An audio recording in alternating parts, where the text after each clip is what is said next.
इतिहास याद करने बैठे थे, लेकिन दिमाग ने बोला भाई ये लोग हैं या रेलवे की लंबी वेटिंग लिस्ट। ट्रेन। रॉबर्ट आया, फिर हेस्टिंग्स घुस गया, फिर विलियम एंट्री मार गया और स्टूडेंट सोच रहा है ये चल क्या रहे भाई। डी। लेकिन आज हिस्ट्री को पढ़ेंगे नहीं, इतिहास की पूरी फैमिली मीटिंग करवाएंगे।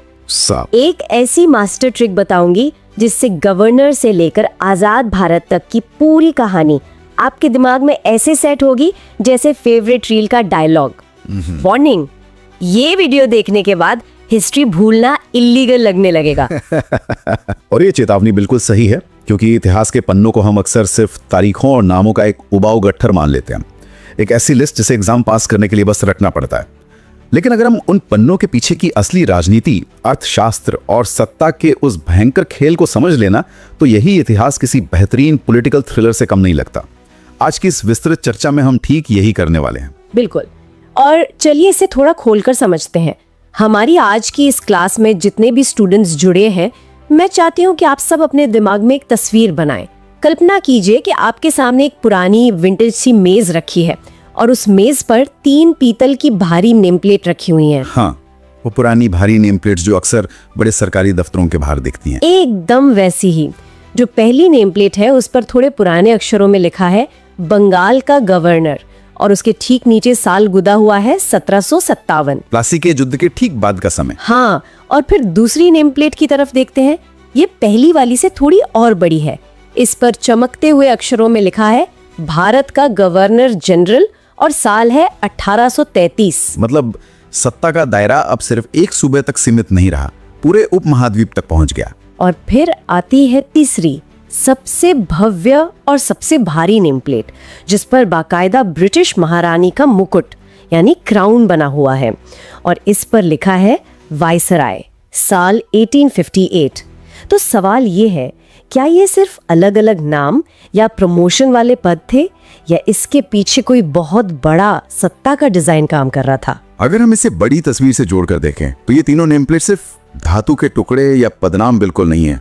ये भारत के नक्शे के बदलते हुए रंगों और एक बहुत ही खौफनाक कॉर्पोरेट टेकओवर की कहानी कहते हैं। कॉर्पोरेट टेकओवर, ये शब्द बहुत सटीक है। बिल्कुल, क्योंकि अगर हम उस दौर के नक्शों का विश्लेषण करें तो जो 1757 से 1773 के दौर वाला पहला नक्शा है, उसमें आप देखेंगे कि सिर्फ बंगाल का एक बहुत छोटा सा हिस्सा लाल रंग में नजर आता है। ये वो दौर था जब ब्रिटिश ईस्ट इंडिया कंपनी ने, जो मूल रूप से सिर्फ मसाले और कपड़े का व्यापार करने आई थी, उसने व्यापार के साथ साथ दीवानी अधिकार हासिल कर लिए थे। मतलब सीधे तौर पर जनता से टैक्स वसूलने का अधिकार। हाँ, और फिर जो दूसरा नक्शा हम देखते हैं 1833 से 1858 वाला, वो तो हैरान करने वाला है। इस नक्शे में भारत का एक बहुत बड़ा हिस्सा उस लाल रंग में कवर हो चुका है। एक व्यापारिक कंपनी अब पूरी तरह से एक प्रशासनिक मशीन, एक सरकार बन चुकी थी। और फिर आखिर में वो तीसरा नक्शा 1858 के बाद का, जहां वो कॉर्पोरेट कंपनी अचानक से गायब हो जाती है। एकदम सही कहा। कंपनी को पूरी तरह से हटाकर सीधे ब्रिटिश महारानी का मुकुट भारत के ऊपर चमकने लगता है। और यह बदलाव रातों रात नहीं हुआ था। 1857 की उस महान क्रांति ने सत्ता को ईस्ट इंडिया कंपनी के कांपते हाथों से छीनकर सीधे ब्रिटिश संसद को सौंपने पर मजबूर कर दिया था। तो ये है रॉबर्ट क्लाइव, मतलब कहानी का पहला कैरेक्टर। इन्हीं से ब्रिटिश सीरीज का सीजन 1 शुरू हुआ था, जो कि उस पहले नक्शे और पहली नेम प्लेट से जुड़ता है। और क्लाइव का वो सीजन 1 भारत के लिए, खासकर बंगाल के लिए, किसी बुरे सपने से कम नहीं था। बिल्कुल। और इसी सीरीज के सभी मेन कैरेक्टर्स को दिमाग में सेट करने के लिए हम एक बहुत ही पुरानी रहस्यमयी चाबी का इस्तेमाल करेंगे। क्या?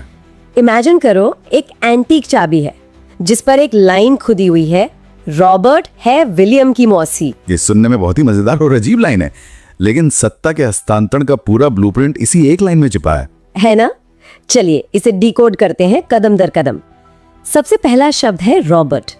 रॉबर्ट से बने रॉबर्ट क्लाइव, जो थे बंगाल के पहले गवर्नर। वो पहला आदमी जिसने ब्रिटिश सत्ता का बीज बोया। हाँ। फिर आता है से वॉरेन हेस्टिंग्स। ये बने बंगाल के पहले गवर्नर जनरल। मतलब प्रमोशन हो गया गवर्नर से गवर्नर जनरल। एकदम सही।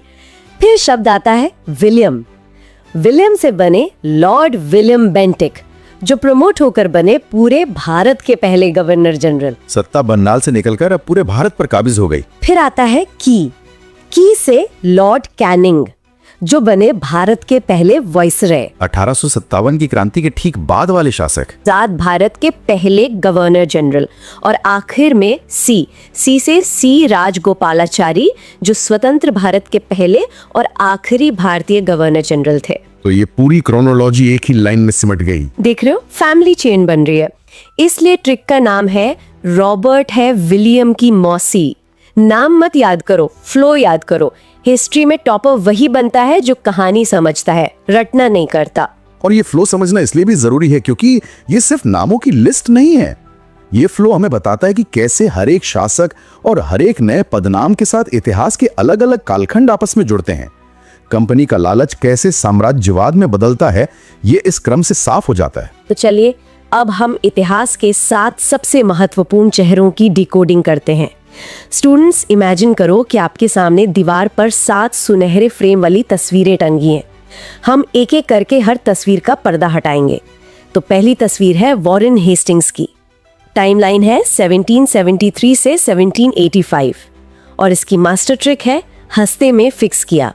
हेस्ट मतलब जल्दी में फिक्स किया। और हेस्टिंग्स के सामने फिक्स करने के लिए बहुत कुछ था। क्लाइव ने बंगाल में जो डुअल गवर्नमेंट या द्वैत शासन शुरू किया था, वो पूरी तरह से लूट और अव्यवस्था का मॉडल था। अब एंट्री होती है हेस्टिंग्स की। अपग्रेडेड वर्जन समझ लो, गवर्नर से गवर्नर जनरल। पर इसने फिक्स क्या किया? इसने क्लाइव के उस द्वैत शासन को खत्म किया। 1773 का रेगुलेटिंग एक्ट इसी के समय आया और 1774 में कलकत्ता में पहले सुप्रीम कोर्ट की स्थापना भी हुई। मतलब ऐसा लग रहा है कि ये बड़ा न्यायप्रिय शासक था, सिस्टम बना रहा था। तो यहीं पर धोखा होता है। वो सिस्टम भारत के लोगों को न्याय देने के लिए नहीं बन रहा था। वो सिस्टम इसलिए बन रहा था ताकि कंपनी की लूट को एक कानूनी और व्यवस्थित ढांचा मिल सके। ब्रिटिश संसद खुद घबरा गई थी कि कहीं कंपनी बंगाल को इतना न चूस ले कि सब कुछ तबाही हो जाए। तो सिस्टम बनाने के पीछे का एजेंडा भी अपना फायदा ही था। खैर, यहाँ कहानी बहुत ही दिलचस्प हो जाती है क्योंकि अब पर्दा उठता है दूसरे चेहरे से। लॉर्ड कॉर्नवालिस, 1786 से 1793 का दौर। और इसकी ट्रिक बहुत ही विजुअल है। क्लास, इमेजिन करो, कॉर्न यानी भुट्टा, और भुट्टा कहाँ होता है? खेत में। और खेत मतलब जमीन। और इस जमीन वाले शब्द से सीधा कनेक्शन जुड़ता है 1793 के स्थायी बंदोबस्त, या जिसे हम परमानेंट सेटलमेंट कहते हैं, जिसमें जमींदारों को रातों रात जमीन का मालिक बना दिया गया था, है ना? बिल्कुल। कॉर्नवालिस के समय कंपनी लगातार युद्ध लड़ रही थी, मराठों से, मैसूर में टीपू सुल्तान से, और युद्ध के लिए चाहिए पैसा। तो कॉर्नवालिस ने एक फिक्स इनकम के लिए जमींदारों को जमीन का मालिक बना दिया, इस शर्त पर कि वे कंपनी को एक तय रकम चुकाएंगे। पर इससे तो बेचारे किसानों का सब कुछ लुट गया। वो तो अपनी ही जमीन पर सिर्फ एक किराएदार, एक मजदूर बनकर रह गए। हाँ, और अगर अकाल भी पड़ जाए तब भी जमींदार को कंपनी को पैसा देना ही था, इसलिए किसानों का भयंकर शोषण हुआ। इसके अलावा कॉर्नवालिस को भारत के पुलिस व्यवस्था और सिविल सर्विसेज का जनक भी माना जाता है। वो सिविल सर्विसेज जिसमें किसी भी भारतीय को उच्च पद पर बैठने की इजाजत नहीं थी। एकदम सही। उसका मकसद कोई लॉ एंड ऑर्डर मेंटेन करना नहीं था, बल्कि अपनी उस नई टैक्स व्यवस्था और प्रॉपर्टी को बचाए रखना था। तो सुधार के नाम पर कंट्रोल। अब आते हैं तीसरी तस्वीर पर, लॉर्ड विलियम बेंटिक। टाइमलाइन है 1828 से 1835 और इनकी ट्रिक है बैटिंग करके समाज की बुराइयों को बाउंड्री पार भेजा। बेंटिक का कार्यकाल असल में भारत के सामाजिक इतिहास का एक टर्निंग पॉइंट माना जाता है। बिल्कुल, क्योंकि 1829 में राजा राममोहन रॉय जी के कड़े संघर्ष और मदद से सती प्रथा जैसी भयानक कुप्रथा का अंत बेंटिक ने ही किया था। और सिर्फ सती प्रथा ही नहीं, कर्नल स्लीमन की मदद से उस दौर की बहुत बड़ी समस्या ठगी प्रथा का भी खात्मा किया। लेकिन इसी के साथ एक और बड़ी चीज हुई थी। 1835 में मैकॉले की सिफारिश पर भारत में अंग्रेजी शिक्षा का लागू होना। हाँ, और ये बहुत क्रिटिकल पॉइंट है। ये सारे सुधार, चाहे वो शिक्षा हो या समाज, ये कोई विशुद्ध मानवीय दया का परिणाम नहीं थे।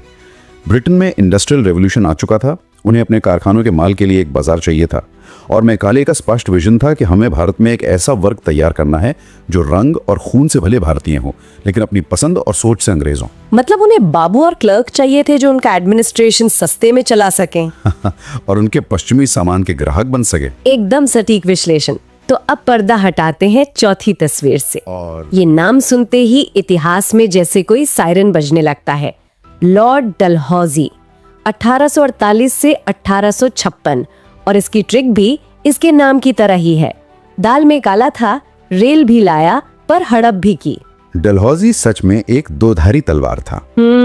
अगर आप इसके निर्माण कार्यों को देखें तो आपको लगेगा कि ये तो मॉडर्न इंडिया का आर्किटेक्ट है। हाँ, 1853 में बॉम्बे से ठाणे के बीच भारत की पहली rail, postal system, telegraph line, ये सब उसी के दौर में आया। लेकिन दूसरी तरफ उसका विनाशकारी रूप, उसकी हड़प नीति या डॉक्ट्रिन ऑफ लैप्स, जिसमें अगर किसी भारतीय राजा का अपना सगा वारिस नहीं है तो वो बच्चा बोध नहीं ले सकता और उसका राज्य सीधा ब्रिटिश साम्राज्य में मिला लिया जाएगा। बिल्कुल। और इसी क्रूर नीति के तहत उसने झांसी, सतारा और नागपुर को हड़प लिया। अवध के नवाब पर तो कुई शासन का झूठा आरोप लगाकर उसे भी छीन लिया। डलहौजी का मकसद भारत के नक्शे से हर उस देसी रियासत को मिटाना था जो अंग्रेजों के व्यापार या विस्तार में रोड़ा बन सकती थी। और इसी बेतहाशा विस्तार और लालच का नतीजा था वो भयानक विस्फोट जिसे हम 1857 की क्रांति कहते हैं। डलहौजी ने वो बारूद बिछाया था जिसमें 1857 में आग लगी। और उस आग के बुझने के बाद एंट्री होती है हमारी 5वीं तस्वीर की, लॉर्ड कैनिंग। 1856 से 1862 का दौर। ट्रिक है क्लेमेंसी कैनिंग, यानी दयालु कैनिंग। लेकिन यहाँ दयालु शब्द को थोड़ा ध्यान से समझना होगा। कैनिंग भारत का अंतिम गवर्नर जनरल और पहला वाइसरॉय बना। हाँ, क्योंकि सत्ता अब कंपनी से सीधे ब्रिटिश महारानी के पास जा चुकी थी। पर ये दयालु कैसे हुआ? 1857 के विद्रोह के बाद कई ब्रिटिश जनरल्स पागलपन पर उतर आए थे। वो अंधाधुंध कत्लेआम करके भारतीयों से पूरा बदला लेना चाहते थे। लेकिन कैनिंग बहुत चतुर राजनेता था। उसने इस अंधाधुंध बदले की नीति को रोक दिया। मतलब उसे समझ आ गया था कि डंडे के जोर पर हमेशा राज नहीं किया जा सकता। बिल्कुल। उसने समझ लिया कि डलहौजी ने राजाओं को दुश्मन बनाकर बहुत बड़ी भूल की थी।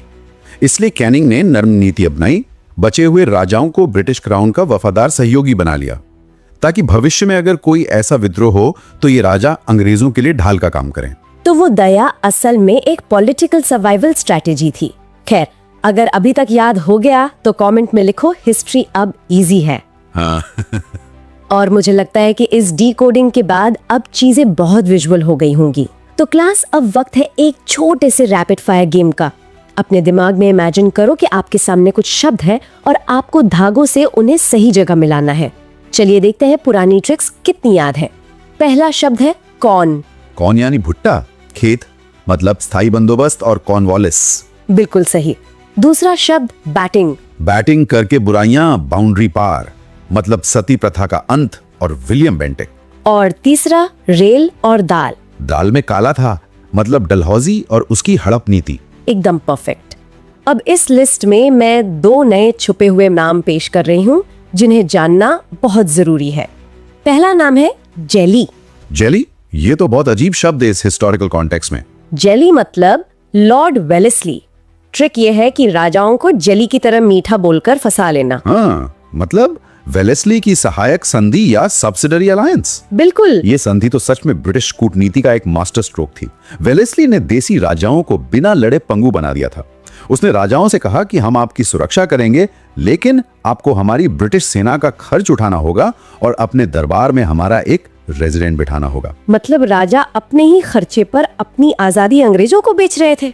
और अब आखिरी छुपा हुआ नाम, कर्जा और टूटना। कर्जा मतलब लॉर्ड कर्जन और टूटना मतलब 1905 का बंगाल विभाजन। एकदम सही। कर्जन ने बंगाल को प्रशासनिक सुविधा का बहाना देकर 2 हिस्सों में तोड़ दिया, जबकि असलियत ये थी कि बंगाल उस वक्त भारतीय आजादी की लड़ाई का नर्व सेंटर बन चुका था। कर्जन हिंदू और मुसलमानों के बीच एक गहरी राजनीतिक खाई पैदा करना चाहता था और यही फूट डालो और राज करो की नीति थी। अगर ऐसे पढ़ाई समझ आ रही है तो लाइक नहीं, रिस्पेक्ट बटन दबाओ। लेकिन इन सब ट्रिक्स और कहानियों के बीच ये एक बहुत ही महत्वपूर्ण सवाल खड़ा करता है। कैसा सवाल? क्लास, मैं चाहता हूं कि आप एक पल के लिए एक अंधेरी रेलवे ट्रैक की तस्वीर की कल्पना करें। रात का सन्नाटा है और उस ट्रैक पर डलहौजी के जमाने की एक पुरानी भाप वाली ट्रेन तेजी से जा रही है। वो ट्रेन जिसे हम भारत में विकास का प्रतीक मानते हैं। बिल्कुल। लेकिन क्या वो रेलवे सच में भारतीयों की सुविधा के लिए बनाई गई थी या फिर देश के अंदरूनी हिस्सों से किसानों के खेतों से कच्चा माल और कपास लूटकर सीधा बंदरगाहों तक पहुंचाने के लिए। ताकि वो माल जल्दी से जल्दी ब्रिटेन की फैक्ट्रियों तक पहुंच सके। हाँ, और अगर भारत के किसी भी हिस्से में, किसी भी गांव या शहर में विद्रोह भड़के तो ब्रिटिश सेना को उसी ट्रेन में भरकर रातों रात वहां पहुंचाया जा सके उस विद्रोह को कुचलने के लिए। बिल्कुल। तो इस सब का असली मतलब क्या है? इतिहास में जो हमें सतह पर दिखता है, वो निर्माण, वो सुधार, वो हमेशा पूरा सच नहीं होता। हर उस रेलवे ट्रैक, हर उस नीति के पीछे एक गहरा साम्राज्यवादी स्वार्थ और असली राजनीति काम कर रही थी। और इतिहास का टॉपर वही बनता है जो इस राजनीति को पढ़ना सीख जाता है। और यही वजह है कि इतिहास को सिर्फ रटने के बजाय उसके पीछे के डिजाइन को डिकोड करना सबसे ज्यादा जरूरी है। आग में इंस्टॉल कर दिया है। अब एग्जाम में अगर गवर्नर जनरल वाला क्वेश्चन आया तो दिमाग नहीं, आज वाली ट्रिक खुद आंसर लिखवाएगी। फायर। इस पूरी क्लास की पीडीएफ आपको हमारे टेलीग्राम चैनल पर मिल जाएगी। दोस्तों, लिंक डिस्क्रिप्शन में दिया हुआ है, जाकर तुरंत डाउनलोड कर लो, क्योंकि लास्ट टाइम की तरह बाद में देखेंगे बोलकर भूल मत जाना। और हाँ, अगली क्लास किस टॉपिक पर चाहिए, लेकिन कंडीशन है, नीचे टॉपिक का नाम कमेंट में अपने शब्दों में लिखना है, ताकि अगली बार भी हम उसी टॉपिक को ट्रिक के साथ इजी बना दें, स्टाइलिश। मिलते हैं अगली स्मार्ट क्लास में, तब तक पढ़ाई स्मार्ट करो, हार्ड नहीं। फायर।